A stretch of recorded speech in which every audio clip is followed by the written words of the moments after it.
आता मालाड भागातील रहिवाशांसाठी एक आनंदाची बातमी अशी बघा की लवकरच मीठ चौकी ब्रिजचं लोकार्पण करण्यात येणार आहे।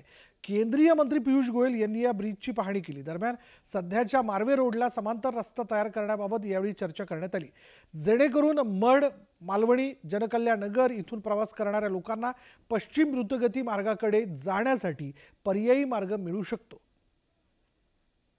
सर अंसारी हमारे यहाँ के कॉन्ट्रैक्टर हैं, सबको धन्यवाद दूंगा कि उन्होंने इस चैलेंज को स्वीकार किया और आने वाले 10 दिन में इस प्रोजेक्ट को पूरा करके उन्होंने हमें आश्वस्त किया है कि वेस्टर्न एक्सप्रेस का जो ये ट्रैफिक की समस्या है, इससे मुंबई वासियों को, मुंबईकरों को निजात मिलेगा, समाधान होगा ट्रैफिक का और पूरे क्षेत्र में रहने वाले, उत्तर मुंबई में रहने वाले लोगों को एक राहत की सांस मिलेगी।